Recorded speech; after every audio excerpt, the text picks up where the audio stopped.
Hey, Brian. Hey, Elliot. What's the talk of the tables? Today, we are sitting down with two amazing creators from the award-winning actual play Transplanar. Connie Chang is the game master and creative director of Transplanar, as well as the game designer behind the duet Holy Punk TTRPG God Killer. And C. Thomas is an actual play performer, producer, and especially important for this conversation, the dramaturge for Transplanar. Connie and C, welcome to the table. Welcome. Hey, Yay! thank you so much. Thank you for having us. Oh, thanks for course. coming. Great to be here. We're really excited for this conversation. So good to have you on. I feel like this one has been like a long time coming, and now that Arc 4 is happening, it feels like a great time to like jump in and get your guys' thoughts on actual play and dramaturgy and the arc of what you guys have done at Transplanar over the past five years? 5 years? Yeah. Oh, yeah. 5 years. It's wild. It's been Our half toddler. a decade.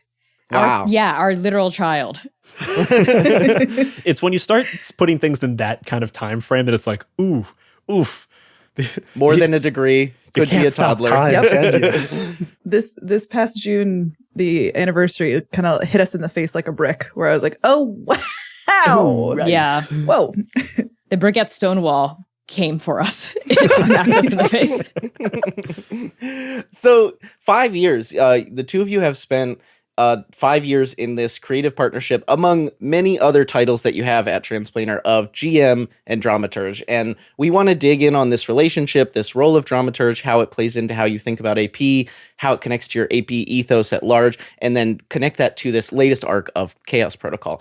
But, first we want to, for any of the uninitiated who are listening, what is Transplanar? All right, Connie, hit it. Do the spiel. I've got the spiel all Hit us with locked the and spiel. loaded.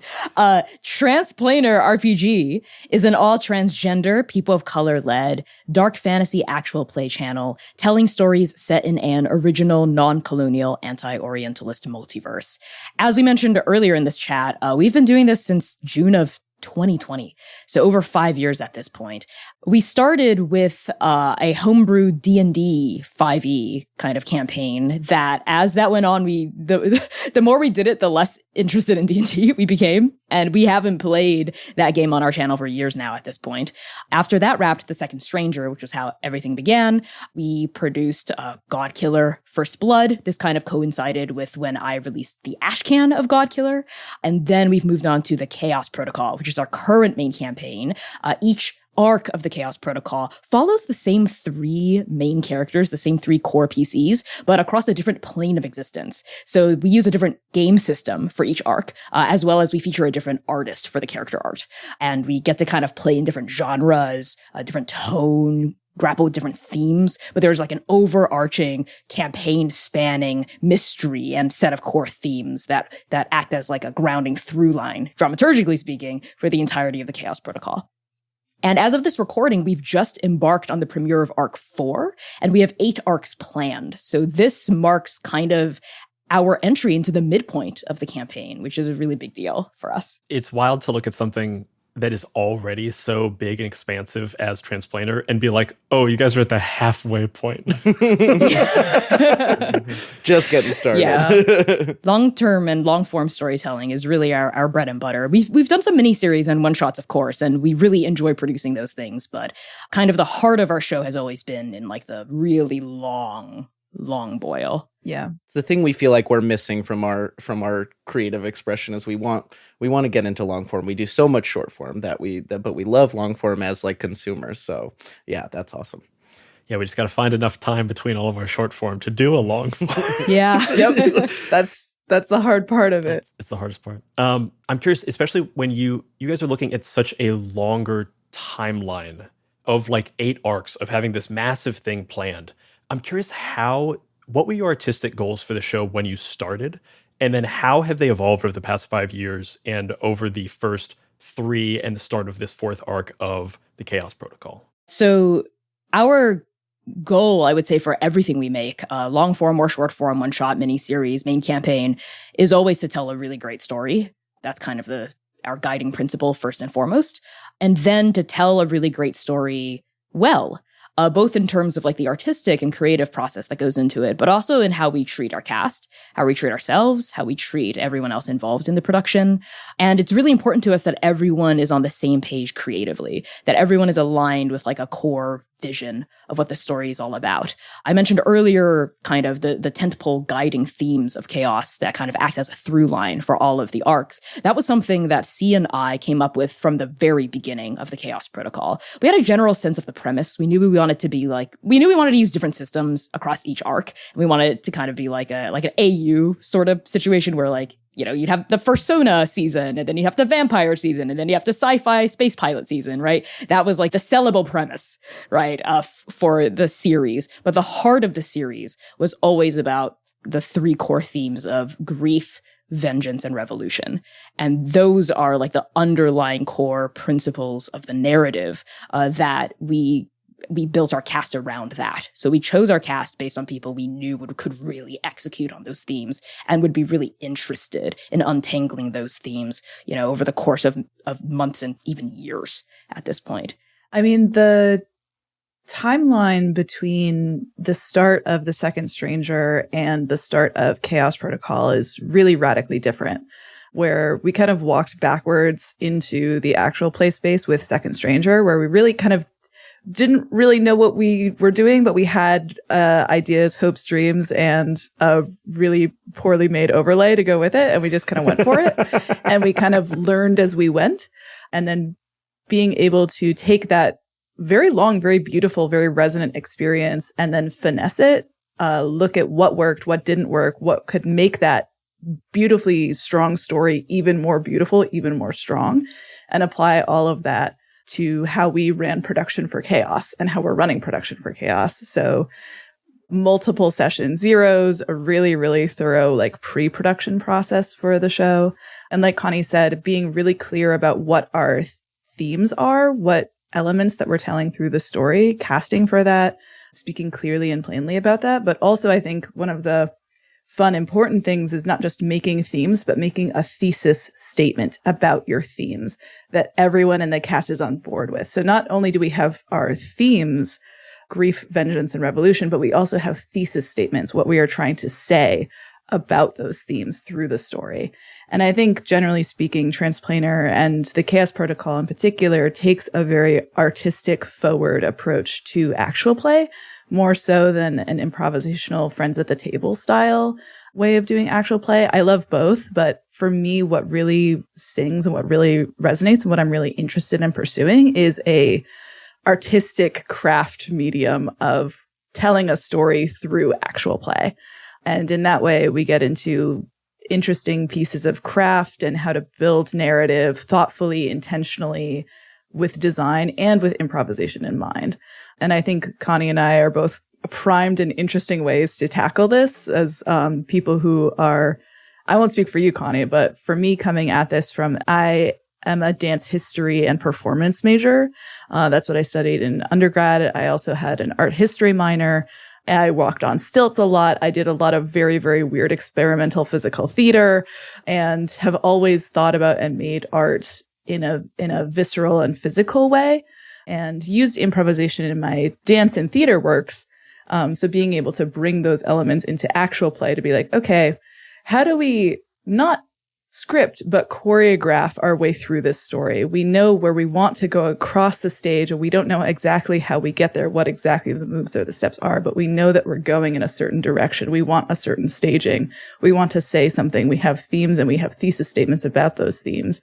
So how do we execute them? And how my role as the dramaturg is to make sure that all of the performers, Connie included, are able to tell their story as best they can in the strongest terms that they can.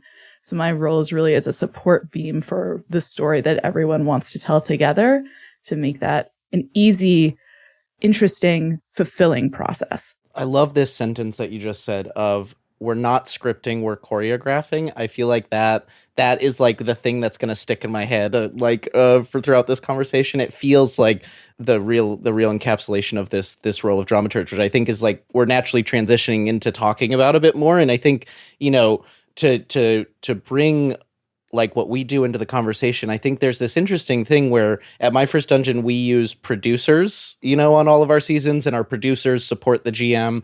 And I think with this role of dramaturge, y'all take it a step further. Like y'all take it a step further into the guidance and these themes and the thesis statement. So I would love to dig in a bit just more on this dramaturge role because I'm fascinated by it and I want to understand it. So you talked a little bit about what you do, but at a top level, could you just tell us a bit more about what a dramaturge does when it comes to AP and when it comes to Transplanar? Yes, I can. This is my favorite topic. I'm so excited to talk about it because I could see you jumping up and down the whole time getting ready for it. It was really great. It's like we're getting into the good shit. So I firmly believe that a lot of people who are interested in doing actual play as art form and as storytelling and as narrative are already doing dramaturgy and don't know it. So let me first preface this by saying that I think all of you are doing dramaturgy and you just don't know it yet. Welcome. So my role as the dramaturg is essentially to be the support network and the voice of the overall story and overall narrative. This is distinctly different from what I think the story and the narrative should be. My role as the dramaturg is to support the vision of the players and the GM, ostensibly, and all of us, the story that we're trying to tell. So it's my job to keep our themes, and our values as a channel as well in my mind, and the desires of each cast member, their particular story arc, their character arc, what they want to say through the character they're embodying, and Connie's overarching goals of what you want to stay with this story.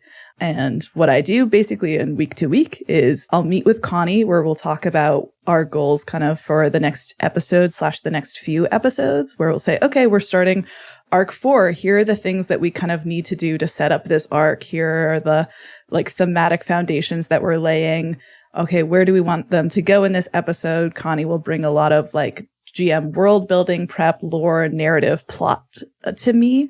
And then I get to take all of that information and then go to the players and be like, okay, so in our pre-production, we've already finessed, we already are thinking about what you want your personal character arc to be for this arc 4. We know you want to have this moment of betrayal. We want to have this moment here. Okay, so how do we start that process? How do we lay the groundwork for that? And it's all keeping in mind, okay, this person wants to tell a story about monstrosity. This person wants to tell a story about denial. This person wants to tell a story about coming back to a home that you have lost that's really different now. So it's kind of, I feel very much like a weaver where I am weaving in everyone's intentions to be aligned with the story that we're trying to tell as a whole.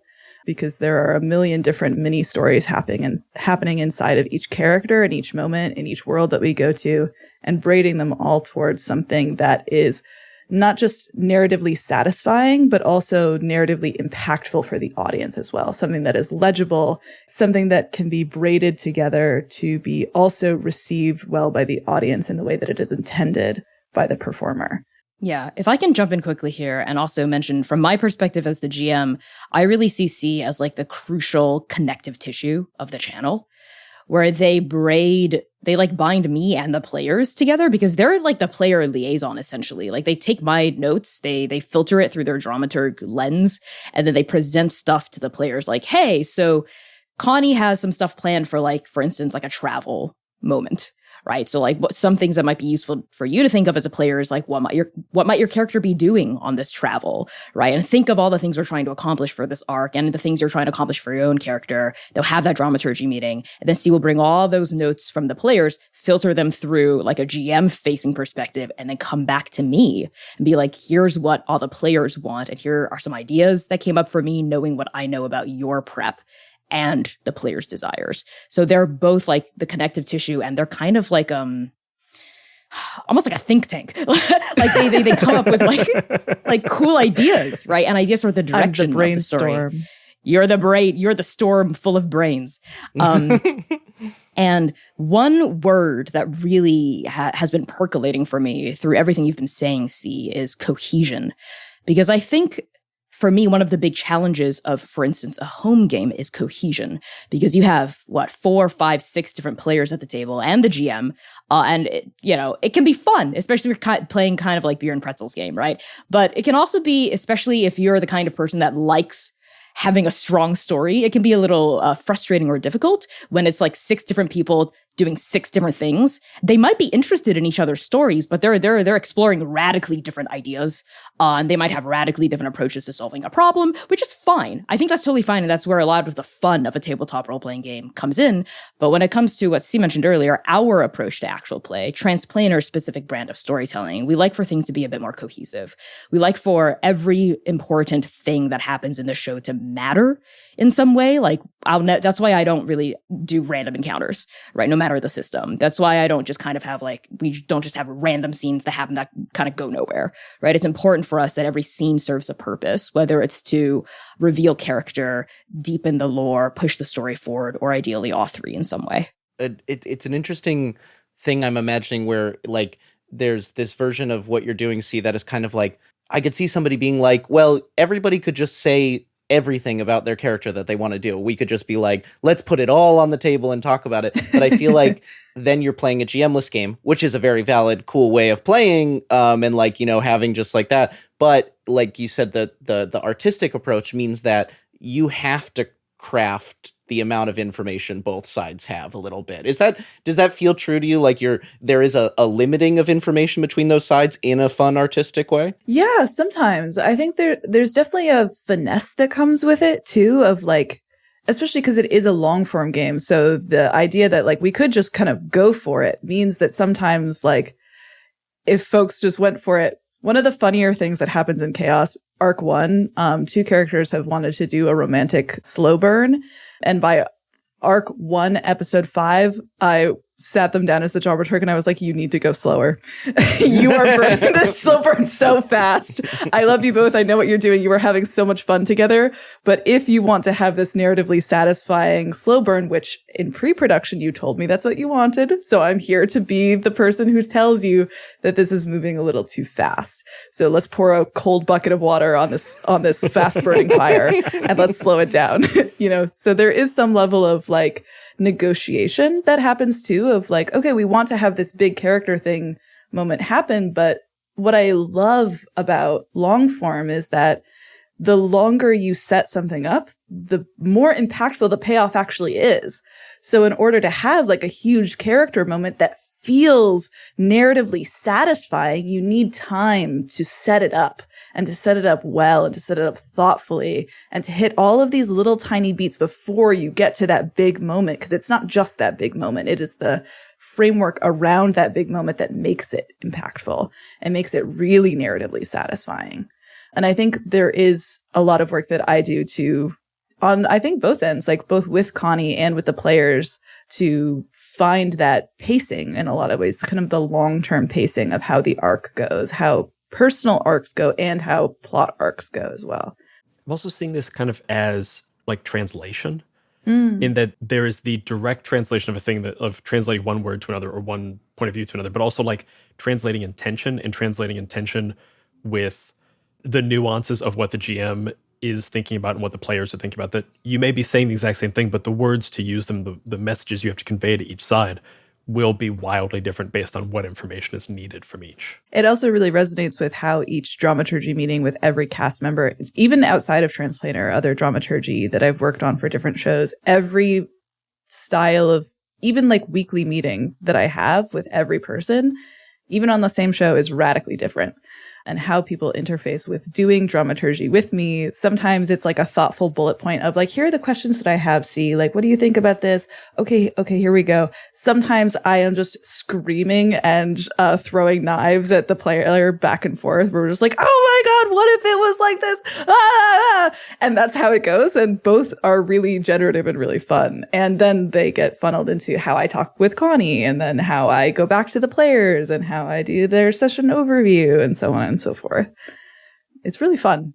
This does really remind me of when I was working in television as an assistant director. You'd go to the different department heads and you had to speak to them in different ways because there were certain things they didn't care about. There were certain things they did. There were certain ways they wanted to be talked to or information they wanted at a certain speed and time. And in the process of learning each of those individual pieces of communication, that's how the entire machine went faster and faster. It's a slow is smooth, smooth is fast kind of thing.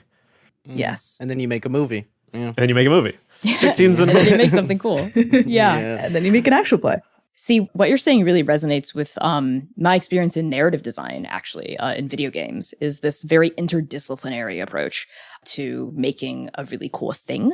Because see, you not only interface as the dramaturg and producer with me and the players, you're also like our main liaison with the artists we work with and a lot of the contractors we work with too. So C knows how to speak to artists from like an artist perspective. So, you know, they'll be able to filter and translate player desires for their character design to like a visual language that an artist can actually make something tangible out of, right?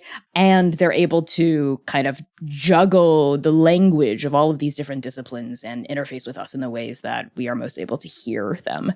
And it's very distinct from my responsibilities and my desires and duties as a game master, where I feel really grateful to have C in all of our corners, because they are, at the end of the day, in so many ways, an advocate for the story that we're all trying to tell. And as the GM, sometimes I can lose sight of that. Like, I can get a little too in the weeds and like building an encounter and kind of forget about like the greater thing we're trying to do here, right? Similar to how a player might get a little too in the weeds of their own specific like character and kind of forget about how that might affect like the greater dynamic at the table as a whole. So what C said earlier about how being a dramaturg isn't about pushing C's vision on everyone. Like, that's never been what it is. It's been about having a intimate and deep understanding of everyone's visions at the table and being able to make sure everyone is communicating with each other and choreographing with each other and improvising with each other in a way that resonates and is cohesive.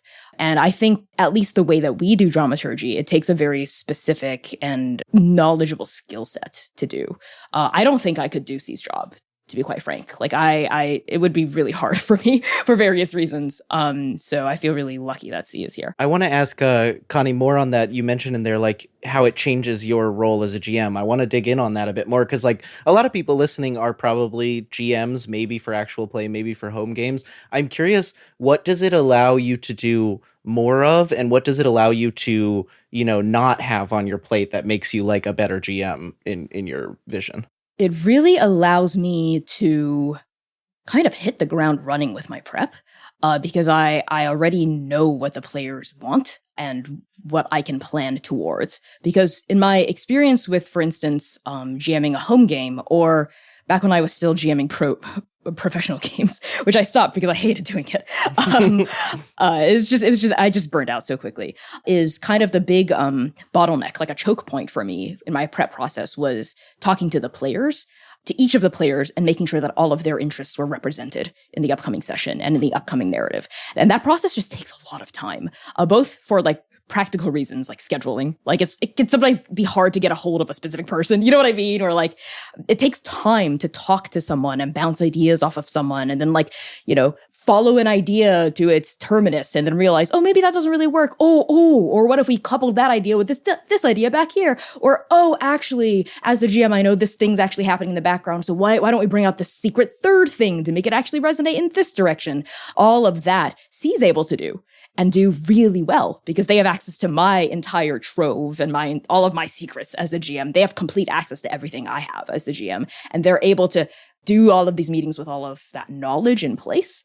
So if they know that a character moment might be like compounded by like a secret thing I have planned, they can kind of speak toward it without ruining the surprise, all of that good stuff. So I can, like I said, I can really hit the ground running with my prep, with knowing exactly where the characters' headspaces are at, and then planning encounters that kind of exacerbate it, make it worse, make it even more dramatic and fictitious in a fun way.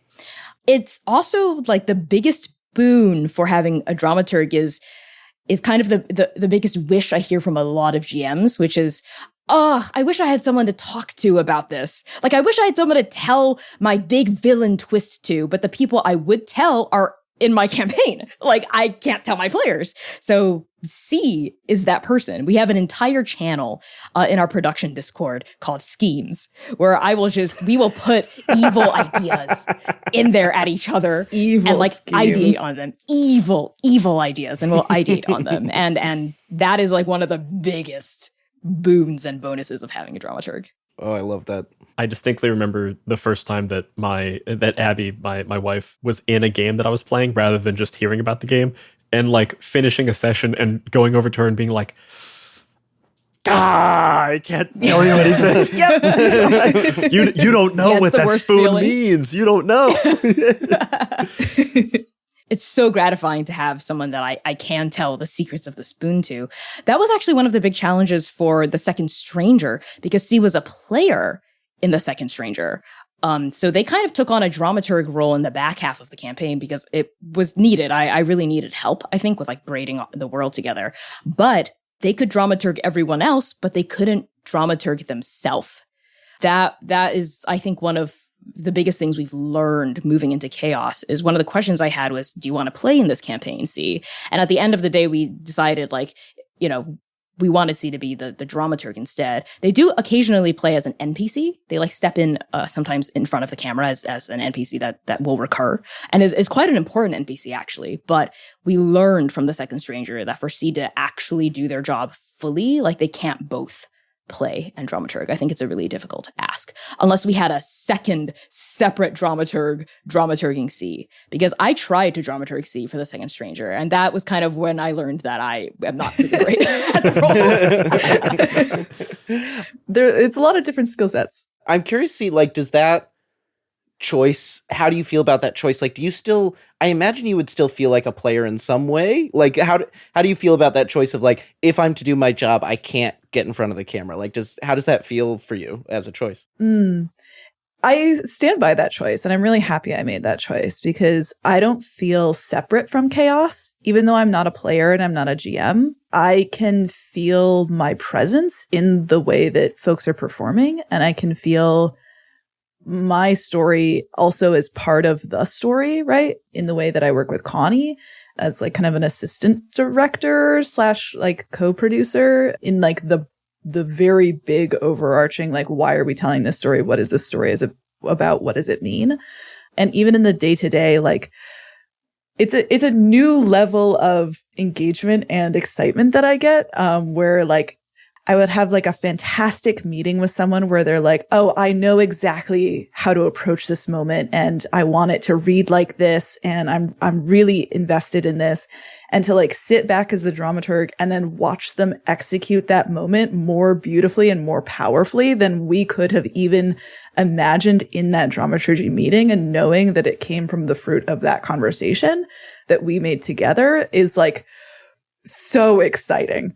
And like so visceral in a way that makes me feel like I'm part of it still. And I think like all of the other things I do on the production end of like, I'm live mixing music for them that everyone can hear and everyone is listening to, and that is coming out on stream. And I'm doing a million other tasks at the same time. And yes, I do occasionally come on as an NPC, which I think fills that kind of performance desire that I have. But taking it from the approach of an NPC is actually really fun and like really narratively interesting, challenging in its own way, but in a way that I find very fruitful, where I get to kind of have the best of both worlds as a producer, a dramaturg, a co-GM in some strange, weird moments. But also, like Connie said, you can't do the role of a dramaturg. I cannot do the role of a GM.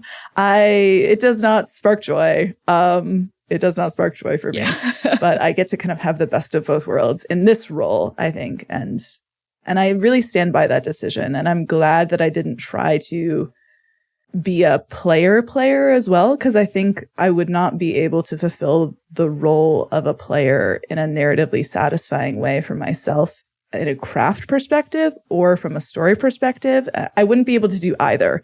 I wouldn't be as good at dramaturging as I am, and I wouldn't be as good as performing as I am right now. And I think that kind of is where I've landed on going into Chaos. And I'm really happy with my role right now. It's really satisfying in a way that I think is very singular to this table. It's the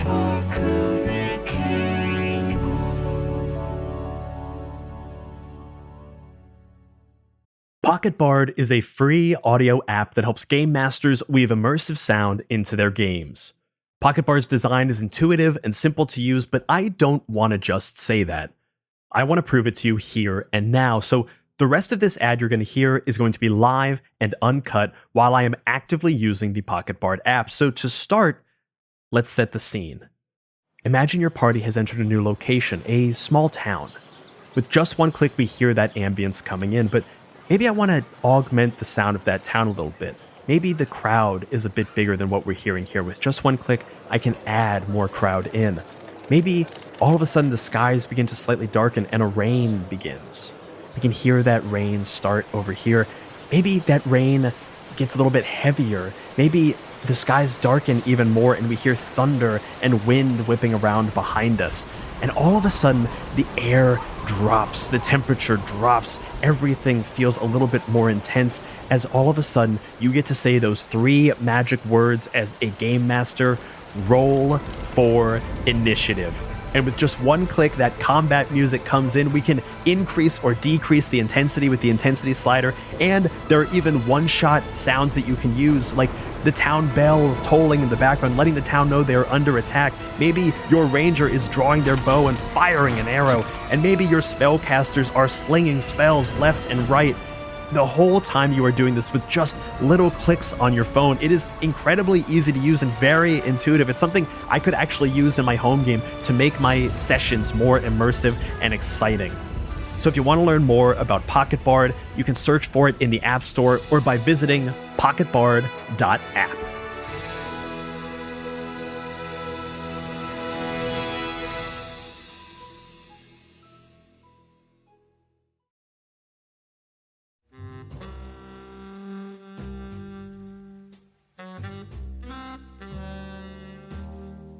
Hey, you!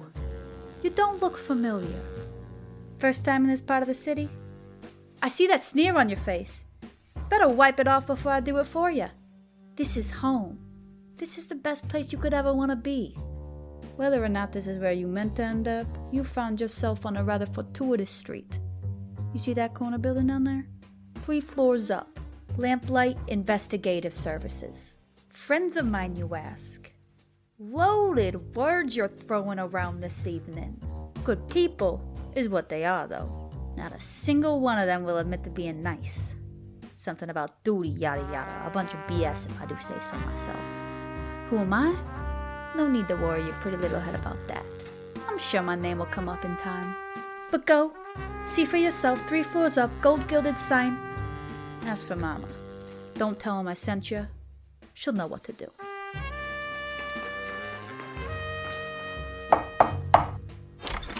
All doors are just windows that we can't see through. You ever think about that? We provide our patrons with anonymity. Hello, this is Mama Amaretta speaking. Lamplight Investigations, a Thirsty Sword Lesbians noir mystery. Full season available now on Queer PG. So I love talking about elements of process, especially for actual play. And there's a thing that as we've been talking about dramaturgy throughout this conversation, that the way that you guys make Transplanar requires more, I don't want to say buy-in, but commitment from your players in terms of just like sheer time, sheer ability to agree upon the same like shared vision. And especially with having those pillars of grief, vengeance, and revolution from the outset, I'm curious how you all approached casting for this show and how you look at performance and like what to you, what in your mind makes a performer especially equipped for the type of stories that you want to tell. For us, in terms of the casting process, we don't really do open casting calls for like several reasons. One of them is because of like the very specific kinds of themes we're playing toward. So it tends to be, for safety reasons too. Like we tend to like pick from a pool of people we've interacted with already in some type of way, whose artistic process we're already kind of familiar with. So we had for Chaos a kind of pool of people that we were looking at for the show, and ultimately it boiled down to chemistry between the players as well. That was really important to us. So we did a couple of like home games. We invited some of the people in that pool, and we let them know very transparently that like, hey, this is like a little Connie run, like 2-3 shot, but also we're like using this as a way to kind of like cast for our next show. And even if like we don't ask you to be a main player, like we definitely still want to keep working with you like in the future and have you on for other things. So that was kind of how we found Kai, Val, and Sam. I ran the like 2 miniseries home games. They were not recorded with this pool of essentially like cast candidates. And then C and I had like meetings about it. Like a C sat in and like observed all of the sessions as well. And we discussed kind of like potential places of like chemistry that we were sensing. We discussed like the decisions that these players made like in character and why they made those decisions. Just things we noticed, very positive things we noticed about all of the performers. And ultimately it came down to like choosing, first of all, we knew we wanted there to be 3. We wanted this to be a 3-player table. So we knew we could only cast 3 people. So we were thinking of like, okay, in a 3-person dynamic, then that's a trio, right? How are they as a solo performer? How are they in a scene with one other person? And how are they with like sharing a table with like 2 other people? And also like their overall affect when it comes to performing. Like we wanted something that would jive with each other. For instance, this is so funny. I was watching a Netflix show where called Building the Band. I don't know if you've heard of it, but basically they're trying to cast like the next like singer group, like girl group, boy group, or like mixed group or whatever. I don't know why it's so gendered, but something that a lot of the candidates, I guess is what they're called, the contestants on that show, they're all singers. They're all very talented vocalists. Something that a lot of them kept saying in their talking head scenes when they were listening to the performances of other contestants and trying to build their band together was, oh, I really like her tone, but I don't know if I'd blend well with her. And that was something that I resonated with, actually, because there are so many strong performers in the space, but it's about who would blend well with each other at the table and also blend well with this story. So for us, in terms of specific things I like to look for as a GM is the kind of energy they bring to the table. So are they a very high energy performer? Are they a bit more low key? How do they actually perform? Do they gesticulate a lot? Are they able to have a kind of captivating performance? That was important to me. Like, are they able to capture attention?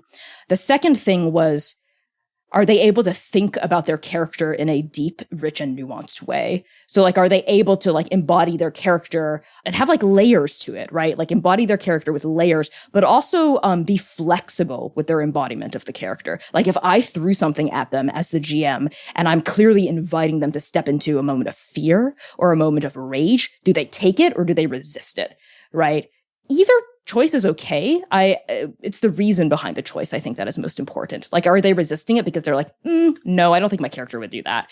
Or are they resisting it because they're like, I actually think it would make a more interesting story moment if I resisted this invitation, right? So kind of a core principle for us is strong ideas loosely held. Are they able to do that and bring that to the table? And that I hold that principle for myself as well. I also want to say and iterate that basically everyone we reached out to for the chaos casting process like would have made an excellent chaos cast member.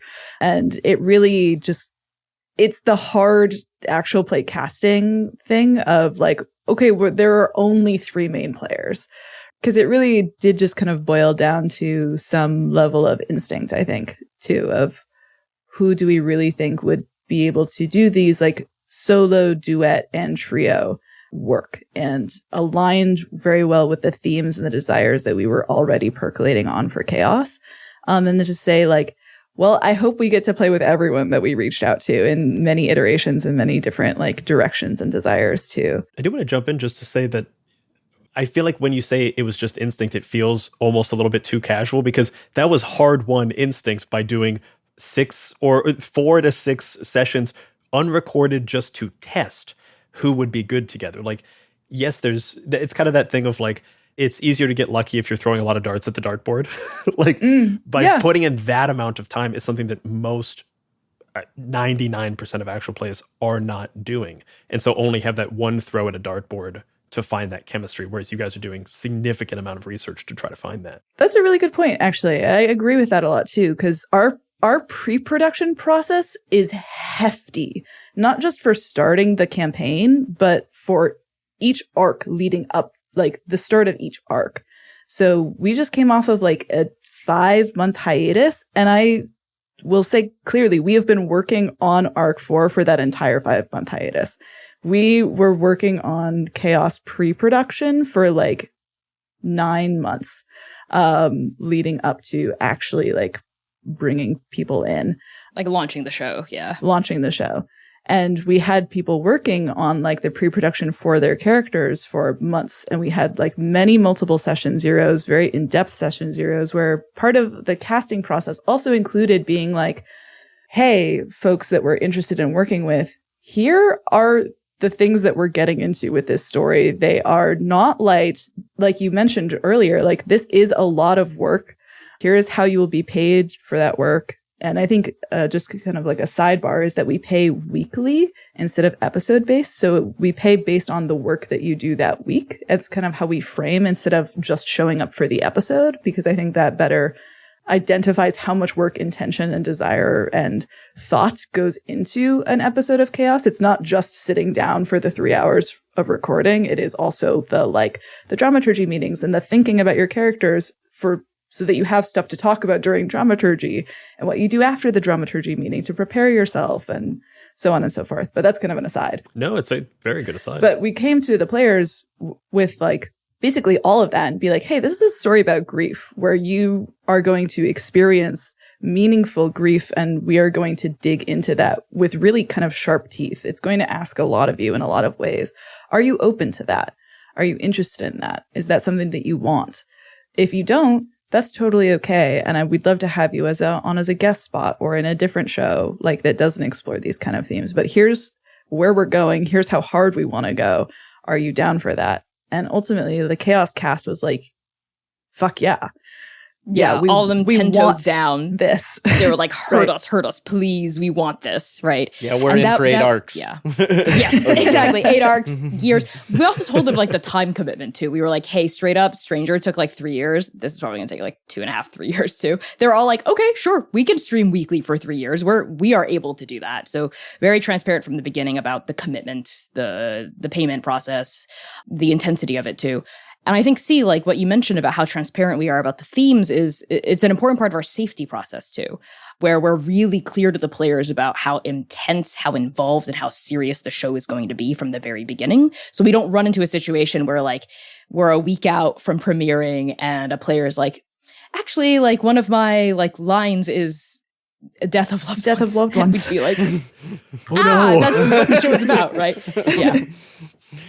I was going to mention safety because it feels like this whole process of having a dramaturg creates an atmosphere that is a safety tool in and of itself, of like there's a lot of communication about everything. There's a lot of like listening to everyone about like what their concerns are, goals, hopes. Like it feels like safety is just at the core of this and like creates such a safe environment that then you can, we recently talked to Avery Alder, and Avery Alder said safety tools are for sickos. Like we have safety tools because we want to explore the dark shit. And I feel like that's so apparent, like with what y'all do, that like you have this really strong pre-production process. 5 months, crazy. My producer brain like exploded when you said that, which is awesome. But like, it's like you do that so that you can get like all the way in the muck on it, and that's really. And I want to underline another thing you said in there. You pay people weekly. You pay people for the time outside of just recording, and I think it's because of all this that you have people who are willing to commit to 8 arcs. So I want to underline that for people that like pay people for the work they do. That rocks. Oh, yeah. We love that. We always want to shout out paying people for the work they do. I didn't have a question. I was just shouting it out. Thank you. No, you're right, and you should say it. This does just make me really for the past like year and a half, 2 years, we've been talking about wanting to do longer form projects because all of our stuff is shorter form, and by virtue of that, we don't go in depth as much as you guys as Transplanar does, because we're trying to do like, let's show off the game on my first dungeon. So it's a little more surface level look at what actual play is. We still go deep into it as we can, but without a significantly larger framework and like structure behind it, there's only so deep you can go. And like talking about all of this pre-production process and the depth and the breadth that you get that Transplanar goes into really makes me want to dive into a bigger thing that we've been talking about for the past 2 years that who knows if we'll ever actually do. Yes. You should do it. it. Do it. Whenever we find that 26th and 27th hour in the day. Right. It's somewhere around here.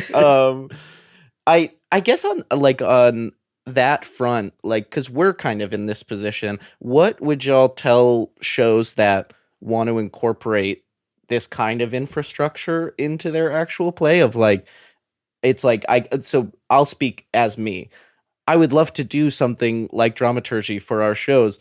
I feel unqualified maybe, or like I don't know where to start with it. Like where do you start if you wanted to, like, if you were giving advice to someone with an AP that wanted to bring in a dramaturgical process? I am so ready for this. First, I was not qualified when I started on the role of dramaturg for Transplanar at all. I just had a strong feeling and I had a strong desire and I just tried. I experimented, and the type of dramaturgy that I did at the beginning is definitely not the type of dramaturgy I'm doing now. And just like how I would ask, and we ask any performer to come not at 100% every week, because that's not feasible. You can't do that, but to bring the best self that you have today to the table. That's also how I approach my dramaturgy work. I may not know everything about the history of theater, but I do not need to. I only need to bring my most dedicated self every day to the table and to try hard for my production.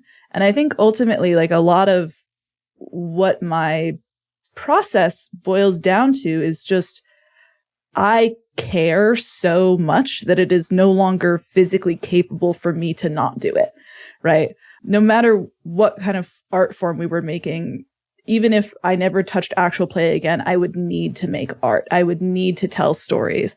And this is just my expression of that need, of caring deeply. And I think there is sometimes hesitation, especially at a new table, where you're like, I know this is true for me as a player, where I'm like, I'm not sure how hard I can go. I'm not sure how hard I can care if I'm invited to care this hard, if other people are invested or interested the way I am. And I always find it very fruitful, especially if I'm leading or co-leading a production, to step in and to say, I care. I'm deeply invested. Here's what that care looks like. Here's what that investment looks like. It's never going to be perfect. There's no such thing as perfect, but I am going to try, and I am going to care very deeply about this.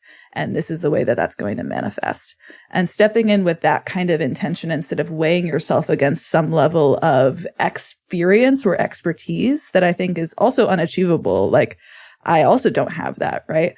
And I'm not necessarily striving toward that. All I want is to strengthen and enliven the story that I'm telling with my friends that I very deeply care about. And I care about my ensemble. I care about ensemble work. I care about art. And I want to keep improving that art and keep improving that craft.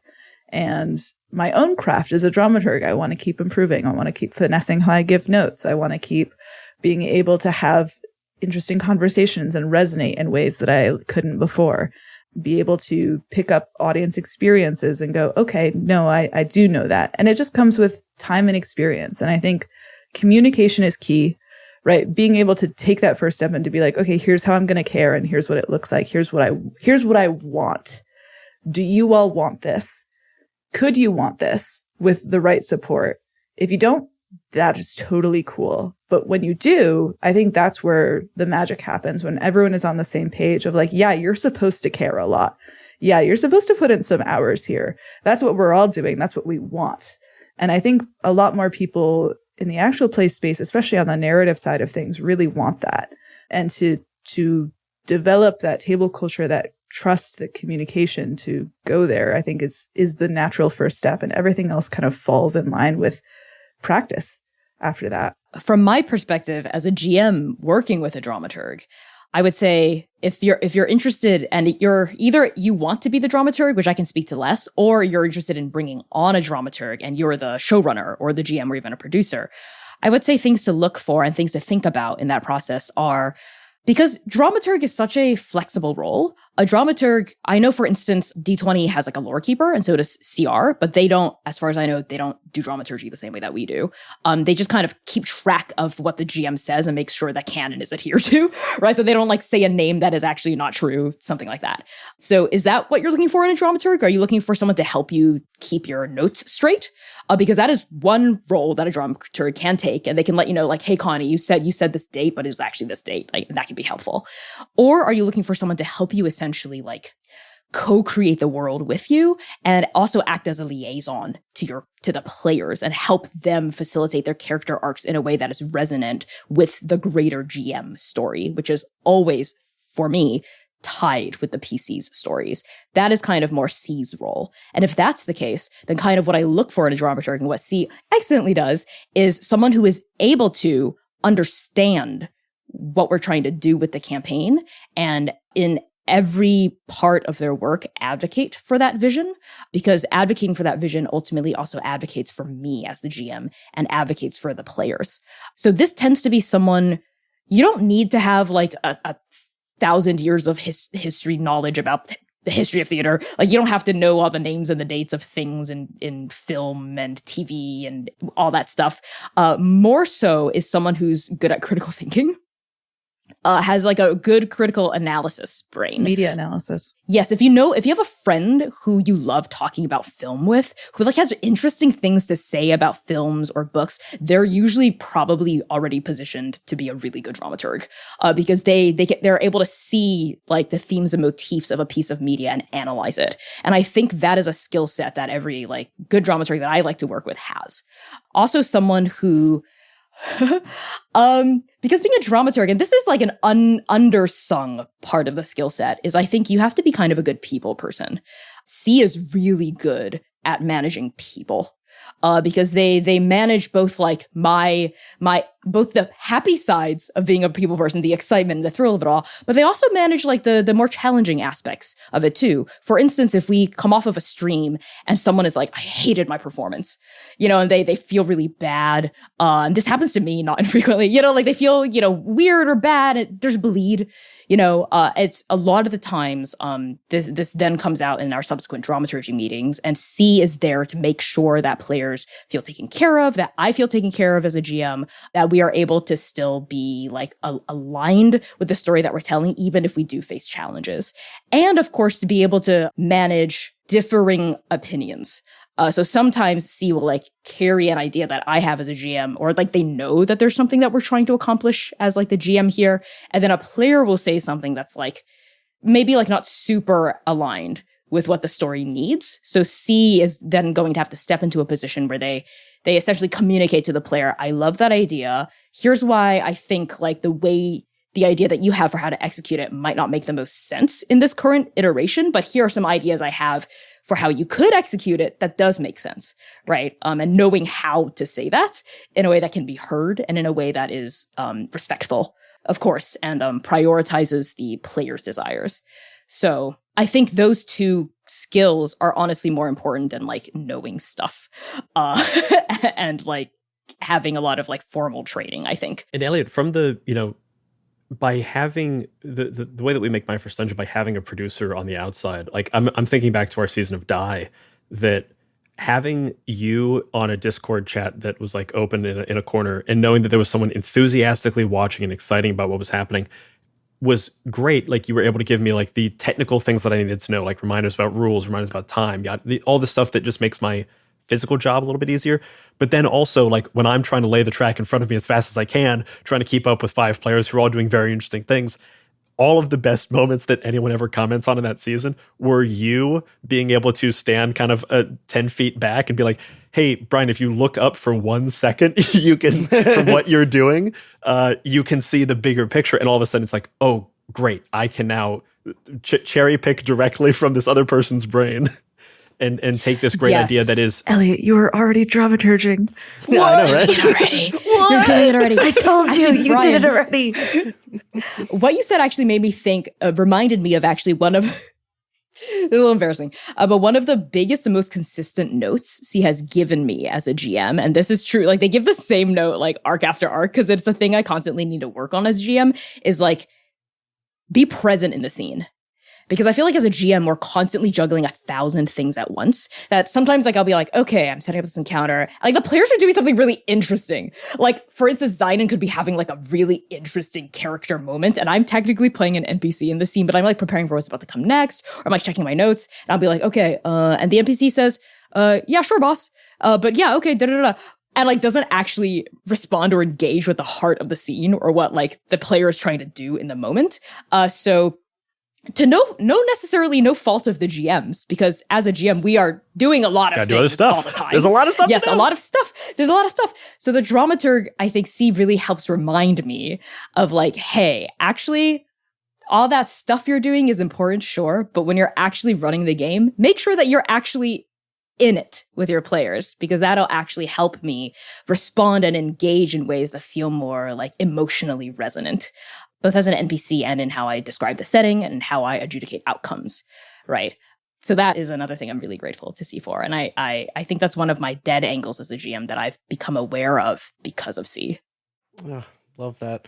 I love when we talk to creative partnerships because it always makes us see something in like our own creative partnership. It's just really fun. It's beautiful. Yeah. So when we brought you on, we intended to talk for at least half of the podcast about Arc 4 of Chaos Protocol, but we found ourselves an hour in and rapidly running out of time. We've barely touched on it. So we need to dig into what Arc 4 is going to look like now that that is premiering. So can you give us like a small preview on what people can expect in Arc 4? And also, I know you guys are playing with a new game system. Can you tell us a little bit about that? So for Arc 4, this is our first of 3 planned PC Spotlight arcs.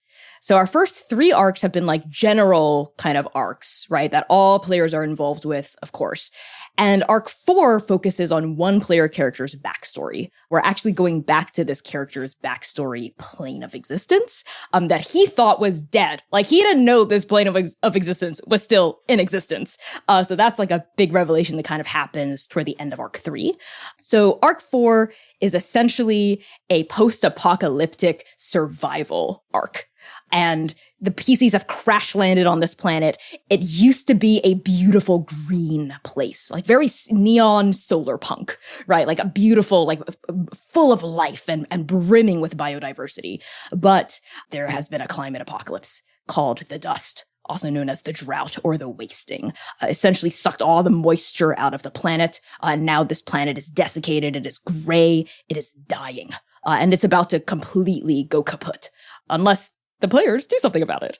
So that's kind of the premise of Arc 4. They've crash landed on Kaseki and now they have to kind of figure their shit out. They both have to survive the horrors of this post-apocalyptic landscape, which is kind of like if Nausicaa of the Valley of the Wind, we fast forwarded like 10,000 years into the future and something terrible happened, plus like Mad Max Fury Road.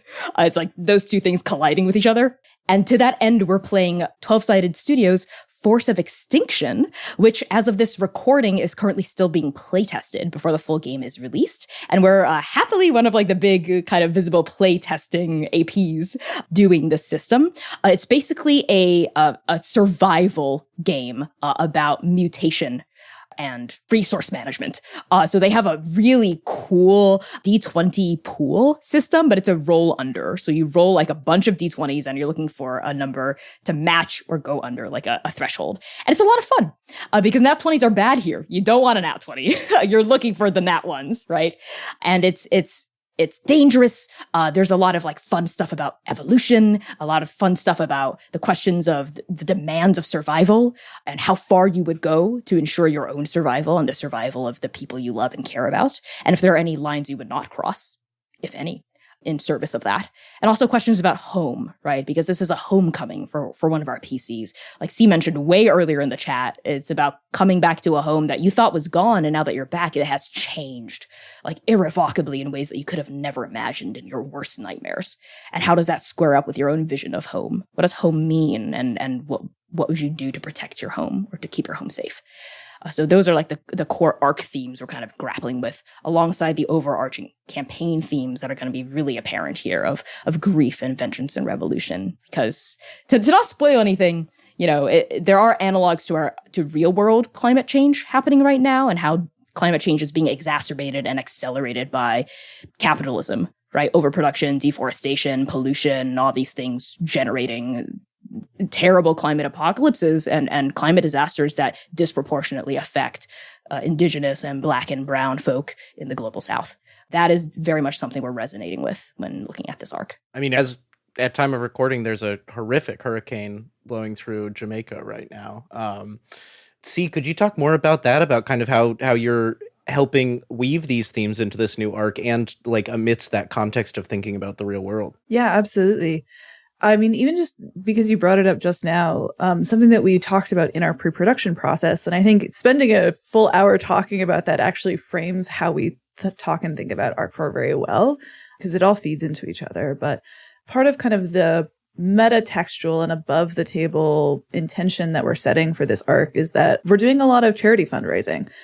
So at least half of the episodes, if not all of them, will very likely be fundraising for relief efforts. So this coming Saturday as of recording, so the second stream of Arc 4 is going to be raising funds for Jamaican hurricane relief. It's kind of like the what we as people are doing, not just as storytellers, but as storytellers, we are also grappling with these questions of wealth inequality, environmental catastrophe, home loss, grief. And something that we do for each of our arcs is not just to have our 3 themes and thesis statements for the overall campaign, but we also make 2 additional sub-themes and sub-thesis statements for each arc in our pre-production process. So alongside grief, revolution, and vengeance as our main campaign themes, we are also bringing in themes and thesis statements about survival and about home, like Connie mentioned. So we have strong desires about what we want to say about this, what we want to say about the ways in which we have lost home, and ways to talk about that in terms of resonating on wavelengths of diaspora and homelessness in some instances, poverty, that we as an ensemble, but also as individuals, have experienced and are bringing into the story in ways that have been funneled through, I think, metaphor and through story, where we get to very deeply and thoughtfully think about the ways in which we are in conflict. And Connie can speak to this more, but I'll also kind of prime this conversation when we think of ourselves as non-colonial storytellers, existing in a non-colonial world, an anti-orientalist world. It is actually really, really important to us, and something that I think is sometimes misunderstood by wider audiences. That doesn't mean that we are telling stories devoid of conflict, right?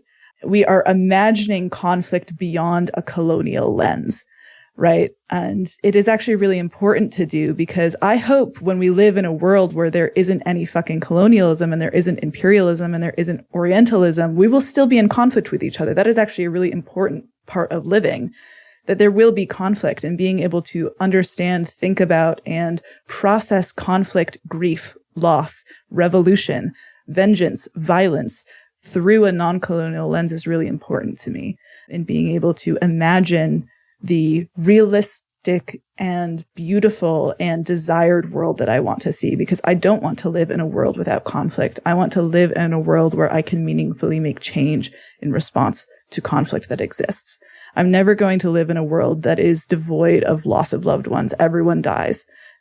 It happens, right? People that I love will die. I will die, right? I will suffer, but I hope to not suffer under colonialism, capitalism, hegemony, oppression, right? But I also need to be able to process conflict that I will have interpersonally, conflict on a power difference scale, and conflict that I will have with the natural forces of the world.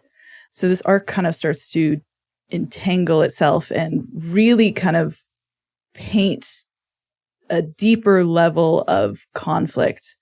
And I think processing that conflict in ways that are not easy to swallow, is the PCs are in this place that, there has been a really vicious, really hard to deal with apocalypse here. And it's not just an apocalypse for an apocalypse's sake, right?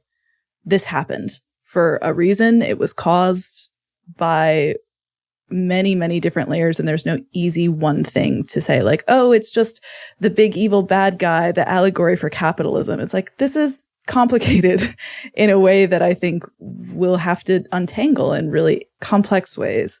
I think for us, I mean, C really hit the nail on the head. Just because we're facilitating and playing in a world that is non-colonial and devoid of things like white supremacy, right, of racism, of transphobia, of sexism, it doesn't mean that there's no drama. I mean, you tune into any episode of Transplanar and like shit's happening. Like shit's hitting the fan. Like there's drama, there's conflict, there's heartache, there are knives being flung around. So like that in and of itself is I think a testament to how dramatic and intense our show can get. But it's a really interesting and fun challenge for me as the GM to build, because my job as the game master is to build the antagonists, right? Because like there's no fun if there's no obstacles. From a narrative level, conflict is what makes story interesting. At least the stories that I like to tell in AP. So I feel like in a colonial context, it can be quite easy to build antagonists because I'll be like, okay, I'm just going to build like a war criminal, right? And it can be easy to be like, let's get rid of this war criminal because they're committing war crimes, obviously, right? Or like, I'm going to build someone who is a fascist. Or like, this antagonist is going to be like a horrible sexist man, right? Or like, this antagonist is going to be racist and we're going to kill this racist, which is great and fun and it can be really cathartic and meaningful, but it's also easy. You know, I think it's a really easy way to build an antagonist. And a lot of the times, because we feel like we've given these antagonists kind of bigoted traits that we see reflected in people we dislike in the real world, then we don't have to make them complex.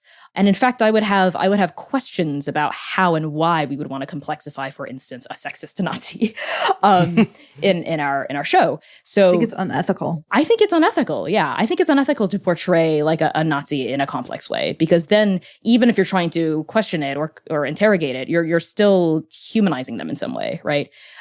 Which can maybe be the point. Like Nazis were humans and they were able to do these terrible things, but I'm like, okay, what purpose is that serving? Like nowadays, I feel like we just have to punch. And we kind of done that. Face. Yeah, we've done that already. Yeah, and there are still Nazis.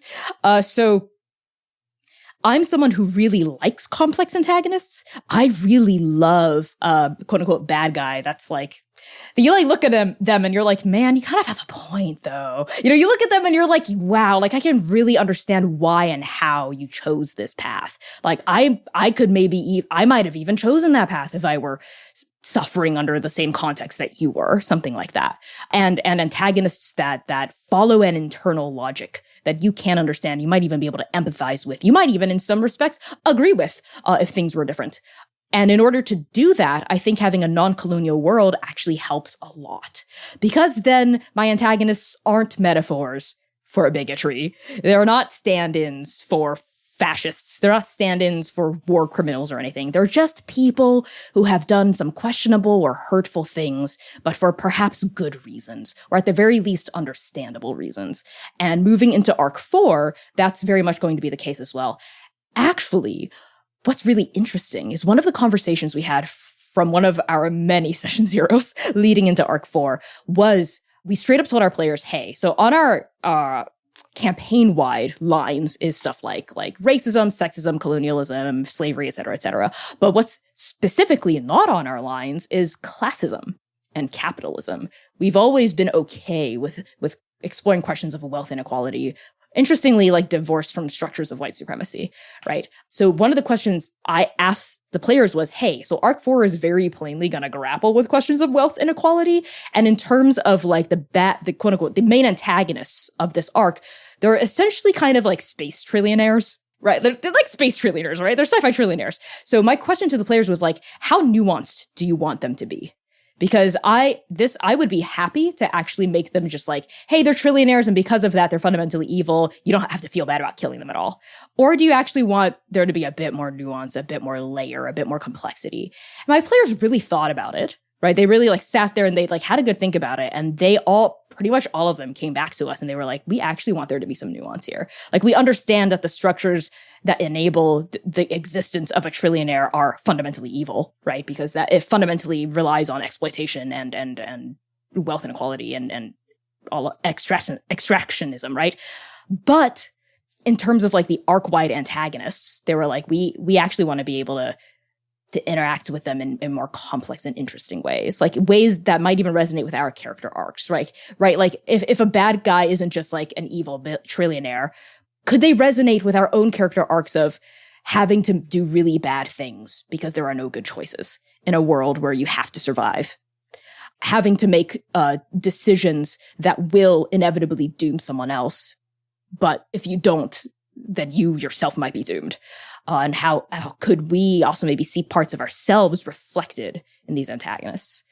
So without spoiling anything, an antagonist I really enjoy that I think is able to toe this line a lot in other media is Lady Eboshi from Princess Mononoke, where she's doing the deforestation, right? She's like doing some questionable shit, but you also kind of get it, right? But the narrative neither absolves her nor condemns her, but just makes her a person put in a bad position trying to do things for good ideals. And that's interesting to me. Now that's proper Ghibli-esque. Oh, yeah. To use the term properly. Well, it's very exciting headed into Arc 4. Wishing you guys the best of luck, like, going into it. I love that, I feel like the multiversal, multi-system campaign is one of those things that's been talked about in TTRPGs over the years, but y'all are doing it, and that's great to see. I'm sure we could keep talking. I want to get you guys out of here. So we're going to go into our final question that we ask everybody who comes on the show. And that is, what are you bringing to the table? And this is just our cute way of asking y'all for a recommendation of anything for our audience. It can be a person, a place, a resource. It can be in tabletop, outside of tabletop. It could be to go for a walk. You can recommend whatever you'd like to our audience. My recommendation is God Killer Kismet, which is a multilingual actual play created by Aman and currently streaming through Pantsless Tables. Like I mentioned, is a multilingual actual play where multiple sets of gods and god killers set on different planets in a particular multiverse are telling an overarching narrative using the god killer system. And this is one of my favorite uses of I love all of the God Killer shows that come out. It really makes my heart sing because God Killer is such an important game to me. But I really, really think that what Aman is doing with this project in particular is really, really special and a really beautiful breath of fresh air, and pushing actual play in a really interesting direction. And I think all of the episodes are just absolutely striking and moving and beautifully, visually beautiful and narratively beautiful as well. So I'm going to bring God Killer Kismet to the table. And I'm also going to say everyone should ride a horse at least once in their life. Yeah. That's so you. Hell yeah. I'm having a horse girl revival. My inner 14-year-old is thriving. Yeah, you're getting back into equestrianing? No. Equestrianing? No. Oh, no. Just straight up no. Yeah. I'm the assistant to the groom. I drive them and I help the groom the horse. What I'm bringing to the table are 2 essays / works that I recommend people read. One of them is Playing in the Dark, Whiteness and the Literary Imagination by Toni Morrison. It is a crucial work when it comes to, if you want to think about critical thinking and looking at media in interesting ways, I highly recommend reading this book.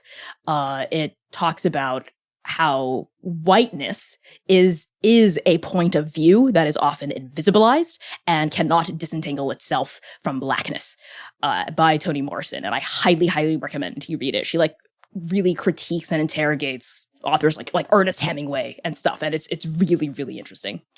Another work I highly recommend people read is Ways of Seeing by John Berger. I believe it first aired as a television program, but has since been consolidated into a series of essays that are now in a book.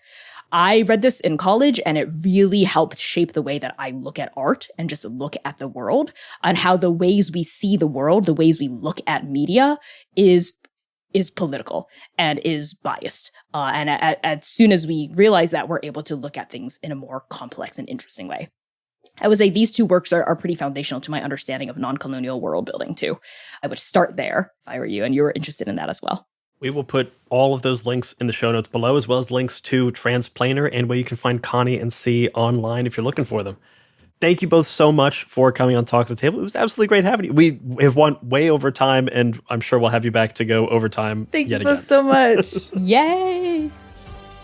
And if you want more gaming content from us, you can check out the Many-Sided newsletter or talk about this episode over on the Many-Sided Media Discord. Both those links are in the show notes below.